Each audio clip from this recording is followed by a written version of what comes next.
नमस्कार, आप देख रहे हैं भारत क्राइम न्यूज। देश और दुनिया की बड़ी खबरों पर है हमारी पैनी नजर। आइए नजर डालते हैं आज की बड़ी खबरों पर। अप्रशिक्षित हाथों में ई रिक्शा होने से आए दिन हादसे की संभावना बनी रहती है। इसे देखते हुए गाजियाबाद में परिवहन विभाग की तरफ से आदेश जारी किया गया, जिसके पास 10 दिन का ट्रेनिंग सर्टिफिकेट हो उसे ही ई रिक्शा बेचा जाए। यदि पहले बेचा गया तो संभागीय परिवहन कार्यालय की तरफ से उनका रजिस्ट्रेशन न किया जाए। पोर्टल पर ट्रेनिंग सर्टिफिकेट अपलोड होने के बाद ही रजिस्ट्रेशन किया जाए। अधिकारियों ने बताया कि ये नया आदेश ई रिक्शा और ई कार्ड पर लागू किया जाएगा। केंद्रीय मोटरयान नियमावली 1989 में संशोधन किया गया। इसका ई रिक्शा और ई कार्ड को चलाने वाले व्यक्ति के पास कम से कम 10 दिन की ट्रेनिंग सर्टिफिकेट होनी चाहिए। अभी जिले में 22,367 ई रिक्शे और 4,649 ई कार्ड रजिस्टर्ड हैं। जिला प्रशासन और जनप्रतिनिधियों की ओर से लगातार की जा रही शिकायत के बाद ये नियम लागू किया गया। शासन के आदेश के क्रम में संभागीय परिवहन कार्यालय की तरफ से सभी ई रिक्शा और ई कार्ड के डीलरों को इस संबंध में नोटिस जारी किया। कहा गया कि ई रिक्शा और ई कार्ड की बिक्री के समय संबंधित व्यक्ति से ई रिक्शा व ई कार्ड का 10 दिन का ट्रेनिंग सर्टिफिकेट अनिवार्य रूप से किया जाए। रजिस्ट्रेशन के अन्य डॉक्यूमेंट के साथ ट्रेनिंग सर्टिफिकेट को भी वाहन पोर्टल पर अपलोड किया जाए, जिससे रजिस्ट्रेशन नंबर जारी किए जाने में किसी प्रकार की दिक्कत न आए। शासन की तरफ से आरटीओ को निर्देश दिया गया कि जब तक 10 दिन की ट्रेनिंग सर्टिफिकेट वाहन पोर्टल पर अपलोड नहीं होती, तब तक ऐसे सभी ई रिक्शा के अस्थायी रजिस्ट्रेशन नंबर को जारी किया जाए। जब 10 दिन की ट्रेनिंग सर्टिफिकेट आ जाए, तब इसका पंजीयन करते हुए परमानेंट रजिस्ट्रेशन नंबर जारी किया जाए।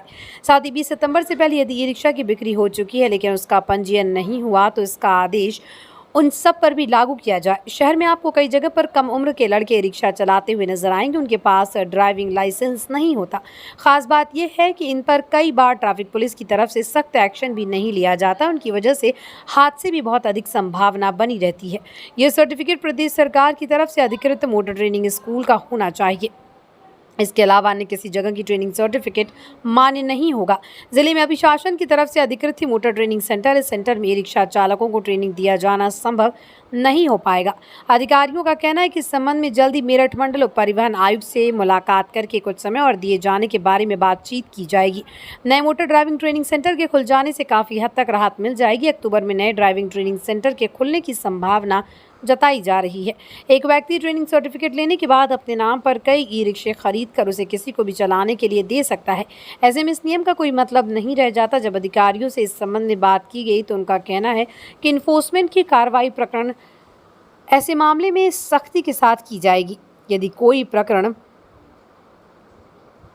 सामने आता है तो उस ई रिक्शे को सीज कर दिया जाएगा, जिससे वो भविष्य में उसे सड़क पर न चला सके। आपका अपना Bharat crime news channel bureau chief Fareen संवाददाता की रिपोर्ट। सर, जिले में लगातार ऐसे मामले सामने देखने को मिलते हैं जिसमें ई रिक्शा की वजह से कई बार जाम की स्थिति बनती है तो कई बार हादसे भी होते हैं। ऐसे में एक पहल की जाने वाली है जिसमें जो ई रिक्शा चालक है उनको पहले ट्रेनिंग दी जाएगी, उसके बाद वो चला पाएंगे। क्या इसका रूपरेखा है और अब तक कहाँ तक योजना पहुँची?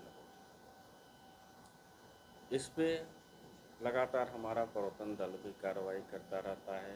हम लोग भी विभिन्न माध्यमों से उनको जागरूक करते रहते हैं, कभी सेमिनार के माध्यम से, कभी रोड सेफ्टी गोष्ठी के माध्यम से, कभी स्कूलों में भी ई रिक्शा चालकों को बुलाया जाता है, कभी हमारे द्वारा मीटिंग बुलाई जाती है। लगातार उनको जागरूक किया जा रहा है और हमारे यहाँ जो भी वाहन ई रिक्शा जो भी रजिस्टर्ड होता है, रजिस्ट्रेशन के लिए FSRC जारी करने से पहले उनके ड्राइविंग लाइसेंस को हम लोग देख के ही उनको ई रिक्शा का रजिस्ट्रेशन प्रमाण पत्र देते हैं। ई रिक्शा चालकों को ट्रेनिंग देने की योजना पे आप काम कर रहे हैं, तो क्या ये योजना है, आप कब तक इसको लागू कर दीजिएगा? केंद्रीय मोटरयान नियमावली 1989 में ई रिक्शा के चालकों को 10 दिन का प्रशिक्षण देने का नियम है।